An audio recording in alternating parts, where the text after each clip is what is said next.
నిర్మాణ రంగ కార్మికుల ఎక్సేషియా పెంచింది రాష్ట్ర ప్రభుత్వం. యాక్సిడెంటల్ డెత్ ఎక్సేషియా 6 లక్షల నుంచి 10 లక్షలకు పెంచింది. సహజ మరణానికి 1.30 లక్షల నుంచి 2 లక్షలకు పెంచింది. ఎక్సేషియా పెంపుతో దాదాపు 15.07 లక్షల మంది కార్మికులకు లబ్ధి చేకూరనుంది. ప్రభుత్వ నిర్ణయంపై కార్మికులు, కార్మిక సంఘాలు హర్షం వ్యక్తం చేస్తున్నాయి.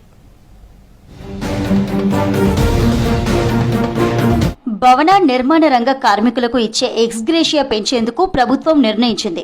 ఇందులో భాగంగా యాక్సిడెంటల్ డెత్ ఎక్స్గ్రేషియాను 10 లక్షలకు, సహజ మరణానికి ఇచ్చే సాయాన్ని 2 లక్షలకు పెంచుతున్నట్లు కార్మిక శాఖ ప్రకటించింది.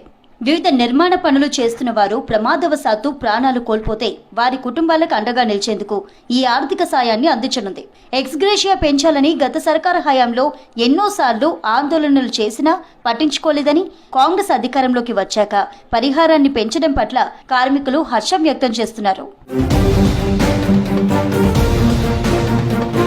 రాష్ట్రంలో Telangana building and other construction workers welfare board కింద 28,68,046 మంది కార్మికులు రిజిస్టర్ అయి ఉన్నారు.